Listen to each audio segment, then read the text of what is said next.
What is going on, everyone? Today we have the 2019 Ford F250 Super Duty with the diesel engine as well. We'll go through that in just a second. This is the King Ranch model, but I'm gonna go through the exterior features here before we do anything else. Starting out on the front, we've got these giant LED daytime running lights. I think that those are actually pretty darn cool, wrapping around those headlights there, and the quad beam LED lights as well. These really look pretty neat at night, especially when it's dim and you can really see everything. I mean, these LED daytime running lights in this face really make a statement. It's kind of an in-your-face statement. And then there's LED fog lights down below as well. And those are all optional. Those actually are not standard on this King Ranch model. Then you've got the towing hooks down there as well. Since we have this single rear wheel, we don't have the roof markers up top, but if you get a dually, you'll have those LED roof markers up there that you've become familiar with. And then this color right here is the white platinum metallic tri-coat, and the lower accent is the stone gray paint. That's how you can tell that this is a King Ranch based off of its two-tone paint color. This thing looks pretty darn nice, pretty premium. The King Ranch really stands out and makes a statement. One thing I thought was unique was that this has the 20-inch optional wheels right here, and we have the FX4 package on top of that. So we've got all-terrain tires, and these are 275/65 series all-terrain tires as well. There's no mistaking you have an F250 or a King Ranch. As you can see right there, you've got the big badge and the Power Stroke badge down there. And we'll talk about the engine specs here in just a little bit. We have the power scoping mirrors as well that you saw on the most recent F-150 that I saw. They're really nice. I mean, there's a lot of visibility with these, especially, helpful with towing. That's the split mirrors. They can move out, they can power fold. They've got the blinkers in them, the blind spot in them. They're just nice to have.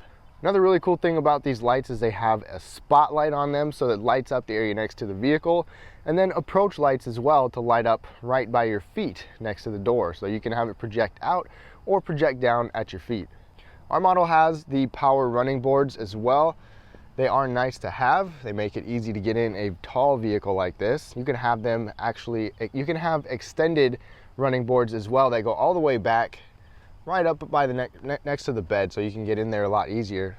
This particular model, this 4x4, is actually 8.2 inches of ground clearance, and I was expecting better than that.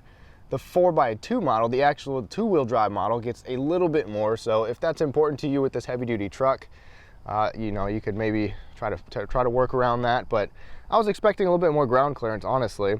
And then, of course, we still have the tailgate step in the back. You've got Super Duty stamped on the back. You've got LED taillights, and that's why they're flickering on the camera right here. The taillights are optional with the quad beam LED as well.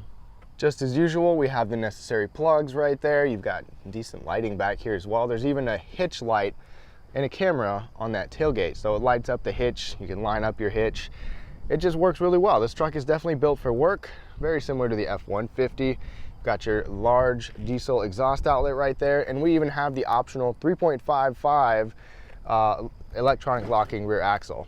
And even though this is a heavy-duty truck, there's still a lot of available safety features, which I was honestly really surprised with. So all trims will get roll stability control and trailer sway control. Other available safety gear is a trailer tire pressure monitoring system. So you can actually monitor the tire pressure on your trailer tires. Blind spot system with trailer coverage, which we have. Lane keep alert, but not lane keep assist, just lane keep alert. Adaptive cruise control, which we also have here. Adaptive steering assist that we have right here, which actually adapts the weight of the steering to driving conditions to help reduce steering input when trailering and parking, things like that. We'll talk about how it drives here in a bit. And then there's also rear parking sonar on top of that. The bed for the F250 can range from a 6.75 foot bed, which is what we have right here, technically the shorter box, and an 8-foot box. So you can still get an 8-foot box with the crew cab. And it's definitely a big spacious area. First of all, there's a light right here that projects right down at your hitch. So at night when you got your camera going, or if you just need some extra light back here and you're gonna hook stuff up, you have a light right here. Plus, this has remote locking right here. You can standard have a removable locking tailgate, but this is with the remote. And then to open it, you can just push that button, it will softly open, and it's easier to lift as well. And for those of you that might need some help or some assistance getting into the bed, it still has this step tailgate. It's been a while since I've done this, but you can lower it down pretty quick and easy. And then it's nice because you have a handle that you can grab onto to get in and out. Then once you get into the bed of the truck, you can have a lay down floor mat, you can have a spray-in bed liner like this, a tray, so spray-in bed liner in here. We also have Ford's box link tie-down system with the 4 lockable cleats, which can definitely come in handy tying stuff down. You can have loadable cargo ramps as well. We have 4 fixed tie-downs, LED box lighting. The gooseneck hitch kit is a $250 option, and the 5th wheel hitch prep package jack is a $500 option. And there's just a lot of space back here in general. Our King Ranch gives us the smart key system, or the intelligent key access. You can pop your tailgate, you can start remote start, and it's a pretty bulky key fob. If that matters to you guys, you can pull a real physical key out of here.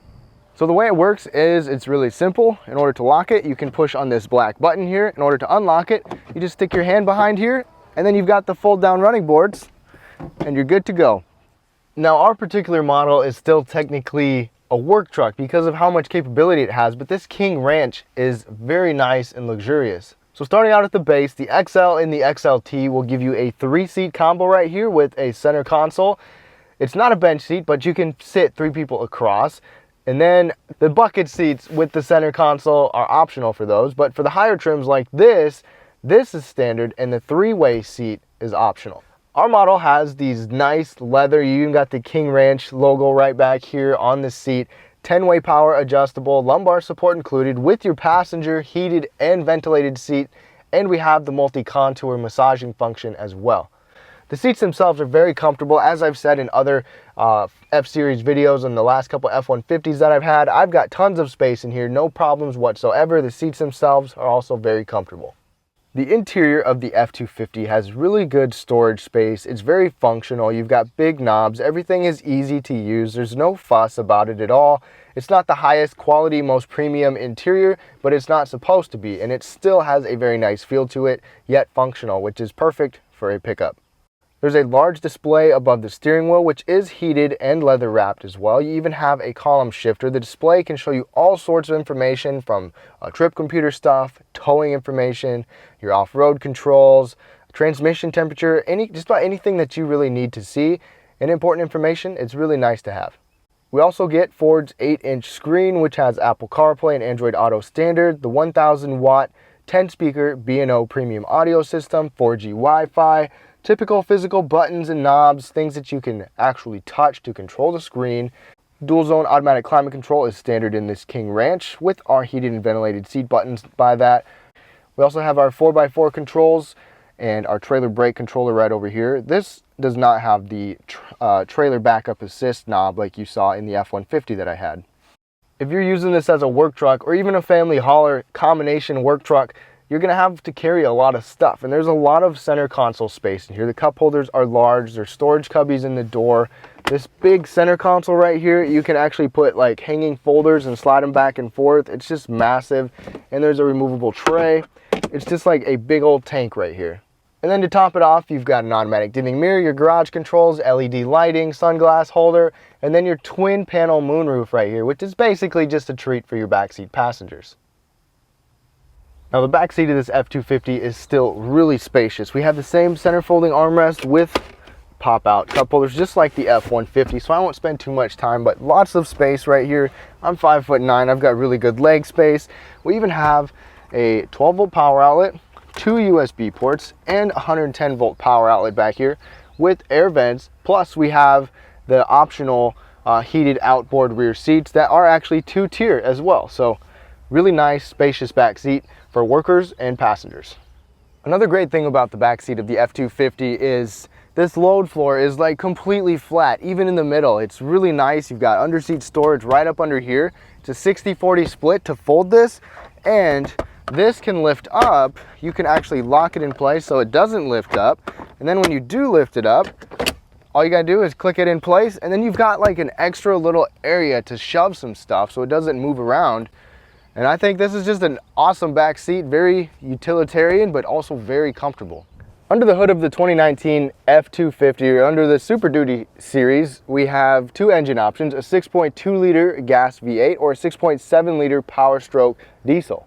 The 6.2 liter is standard on the lower trims like the King Ranch, which is actually kind of a mid-grade trim right here. So it's actually standard, but this 6.7 liter is optional. That 6.2 V8 will put out 385 horsepower and 430 pound-feet of torque, which aren't the best numbers for an engine that big, but it's supposed to perform to where you actually get a decent amount of low-end torque, so it's still good for towing. But the real noisemaker and the real workhorse for this Super Duty series is the 6.7 liter Power Stroke diesel, and this has some really crazy numbers. So power output for this diesel is 450 horsepower, 935 pound-feet of torque, and it's supposed to have excellent high altitude performance. It's optional on every trim except the Limited, and it even has an under service lamp right there, a service light right there, so it's gonna light up your area. Plus, I'm 5'9" and I need a dang step stool to get up here, but you've got your oil and your transmission fluid dipstick right there. So everything is really easy to get to, at least, especially if you're a little bit taller than me. This will be paired with a 6-speed automatic transmission. It's called their Torque Shift, Select Shift automatic transmission, because you can select the gears. Towing, I'll put a chart on the screen and a link in the description. There's a lot of different configurations, but for the F250, the max towing is going to be 18,500 pounds, the 350, 32,000 pounds, and the 450, 35,000 pounds. Our model can tow up to 17,500 pounds as equipped, so just 1,000 pounds off the max. Payload is going to be 4,270 max. 350, 7,640 pounds, which is the best, and then the 450, 6,190 pounds. And our particular model right here can tow about 3,400, just under 3,500 pounds, or payload 3,500 pounds. And then to top that off, there's some extra features available for towing. There's the available Ultimate Trailer Tow Camera. It'll give you a front view, rear camera. The rear camera is actually going to be on the high-mounted brake light up there in the bed. Good for connecting a fifth wheel or gooseneck. The 360 camera to see around the vehicle, and trailer reverse guidance. And one really cool thing for range, this has a 34-gallon fuel tank right here, but if you get the 8-foot box, you get the 48-gallon fuel tank. That's just monstrous. All right, everyone, thanks for sticking around for the test drive. One thing I forgot to mention was that we have, at least if you want it to, the easy entry exit where the steering wheel and the seat will both move for you, so that's kind of cool. So right off the bat, my first impression of the F250 is that you definitely sit up really high, and it surprised me, the ground clearance, but I guess you know, it makes sense. Pretty much everywhere but the axles have pretty darn good clearance though. But as big as this thing is, it actually seems and feels easy to drive. I mean, don't get me wrong, this is a big vehicle and it's not like parking a Honda Civic. I mean, it takes some work to kind of move this thing around, but supposedly this has the adaptive steering. Like I said, it actually changes the inputs that you need to make when you're steering. It kind of adapts on the fly. So I don't know how it compares to an F250 without it, but honestly, it's been easy to drive, easy to keep in your lane, not too bad to park, and the steering weight is good enough to feel secure, but it's not super heavy, especially at low speeds. I honestly feel like the F-150 maybe had heavier steering at low speeds, and that might be intentional. But when you get past that, you can definitely tell that this is, you know, a heavy-duty work truck. You've got kind of a bumpy ride, but from what I remember, I had this Silverado heavy-duty last year, the 2500, and the ride was definitely bumpy. This, to me, feels like it's a bit more tame, if you could say. And the capability of this thing is just insane. This truck is extremely capable. You know, you're getting close to 1,000 pounds of twist and 930 or whatever pound-feet of torque. That's just awesome. The interesting thing to me though was conventional towing, gooseneck fifth wheel. The max, it's actually it's the same with conventional towing. So I was kind of surprised by that. I thought the gooseneck on this for sure would be more. On the others it is, but according to the chart, it says conventional towing meets the max requirement here, meets the max towing of 18,000. So I'm just going to say this right away. I apologize. I don't have anything near heavy enough to challenge this at all to tow or to put in the back. I wish I did. Hopefully down the road I can get some stuff to tow, but I'm going to give you a perspective of someone that's been driving this every day to and from work on highways, city roads, gravel roads, all that. So let's get started. One nice thing about this diesel power plant as compared to the 3-liter diesel that I just had in the EcoBoost engines is it does not have the auto start stop or stop start, whatever it is, technology. So you don't have to worry about killing that and letting the engine shut off every 5 seconds. Now, acceleration on this thing is really good. And obviously I don't have anything to tow right now, but I mean, you feel the pull. Man, there's a lot of boost in this thing. I mean, you can definitely feel that. So emerging onto highways with nothing, no problems at all. And I can only imagine that if you're towing something heavy, this just feels like it could tow about anything. I feel like I could move my house with it. And I'm on a pretty soft or pretty smooth road right now, and you absolutely feel some of the jitteriness. To me, it doesn't bother me. But if you're debating between the F250 or the F150 and you're not towing a lot of weight regularly, I would go with the F150. I feel like the ride quality is better. It offers just as much space as this does, but the ride quality is better. However, this F250 is extremely capable. That's the thing. And if you go with the 6.2 gas engine, your numbers are actually kind of low, but you still have some decent towing performance, and Ford says that you're going to have good low-end torque with it. This does have large rotors, and like I said, I can't really test out the braking performance with a heavy trailer, but getting on the brake sometimes, these things grab really well. It doesn't feel like a heavy vehicle. I mean, it does feel like a heavy vehicle, but it's not like the braking lacks in any way at all. So braking performance should be pretty good. You've got a trailer brake controller right here as well. And aside from that, with all the other towing features that you have, like the cameras, the blind spot for your trailer, the hitch light back there, the line you can back right up to your trailer, it's a perfect work truck. It makes it easy, so much easier than things have been and convenient in the past for hooking up trailers and towing.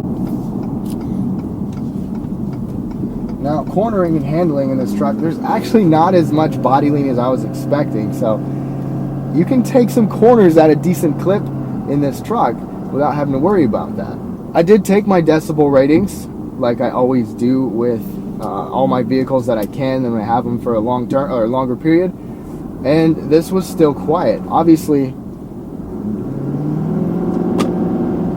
you can hear that diesel engine, and I like being able to hear that, but when you're just cruising on the highway, the transmission is pretty smooth. You get to 6th gear, and you don't hear much. You really don't. I could hear some wind noise from the rear, maybe the rear windows, and around these big mirrors, because you've got some big towing mirrors. But when I had the decibel rating right here, or the decibel meter, it was still below 70 on a rougher surface road, which it actually was really quiet on a rough surface road. I don't know if it's because we're a little further up, the cab's a little higher up, and not as much noise gets in, but it was still pretty quiet, so that's something you can appreciate. One complaint though, or a couple complaints though, I had a little rattle in this. I've had a rattle in this door. It's almost like there's something loose. Like I was literally looking for something moving around in here, but I can't find anything. But I can hear that sometimes when I'm going on even smoother roads because it's kind of jittery and bumpy. Another thing is that the pedals are movable, which is nice. They move together, so shorter people shouldn't have any trouble. But there's a huge gap between, or the brake is so much closer to you than the gas pedal, and I don't know if that's just because this is heavy duty or what, but you have to literally like lift your foot up to get it over there. And it's just a small complaint, and I'm not a fan of the way that feels compared to the F-150, but it's just the way it is. I have had this on gravel a little bit as well, and you still feel the bumps and the jitteriness on gravel. Of course, when you're towing, all of that is going to be so much better. You get some weight in the back, but we have the FX4 package. It comes with all-terrain tires. Your ground clearance isn't great. One complaint with going off-road, or at least needing four-wheel drive with this, is that you don't have automatic four-wheel drive, which is nice to have in the F-150. Hey y'all, I want to say sorry. My audio and my camera literally cut out right here. I just got two new cameras and I've been having some troubles with both of them. Anyways, in the future videos, I believe I have this all fixed. But thank y'all so much for watching. I was just about to wrap this up. In conclusion, with this F250, it's a really good amount of capability that it has. Tons of power, tons of torque, great towing and payload numbers. It's a really good blend of features and comfort with optional equipment, especially at this King Ranch level. I will have the F450 dually after this. Please be sure to check it out. And as always, thank y'all so much for watching. I truly appreciate it. Subscribe down below and comment down below your thoughts on the F250. Thank y'all so much and have a great week.